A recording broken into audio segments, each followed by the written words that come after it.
I'm no traitor, the Knight of Griffin's Roost declared. I am King Tommen's man, and yours. A steady drip, drip, drip punctuated his words, as snow melt ran off his cloak to puddle on the floor. The snow had been falling on King's Landing most of the night. Outside, the drifts were ankle-deep. So you say, sir.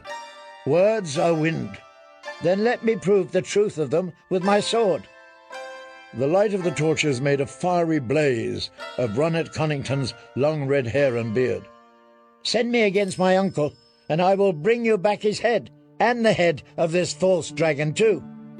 Lannister spearmen in crimson cloaks and lion-crested half-helms stood along the west wall of the throne room. Tyrell guards in green cloaks faced them from the opposite wall. The chill in the throne room was palpable. Though neither Queen Cersei nor Queen Marjorie was amongst them, their presence could be felt poisoning the air, like ghosts at a feast. Behind the table, where the 5 members of the King's Small Council were seated, the Iron Throne crouched like some great black beast, its barbs and claws and blades half shrouded in shadow.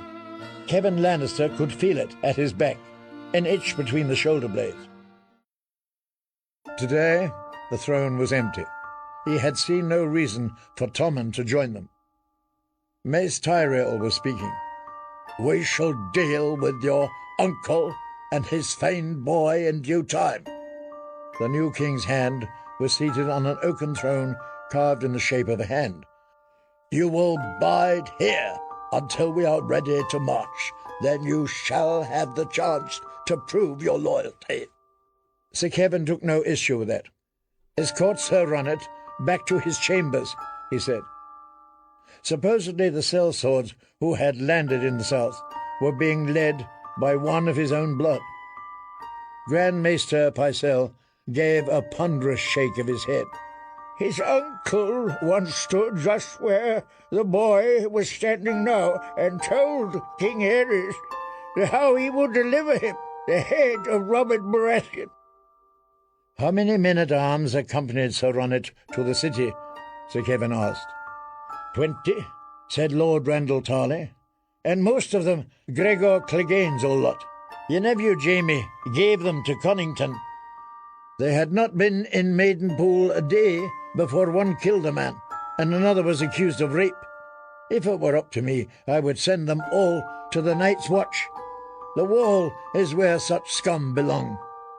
A dog takes after its master, declared Mace Tyrell.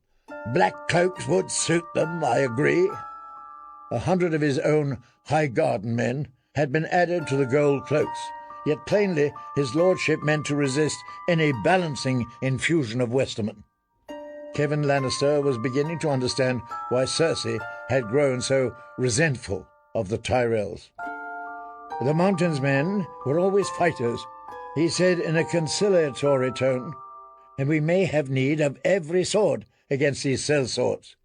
If this truly is the Golden Company, as Qyburn's whisperers insist, call them what you will, said Randall Tarley.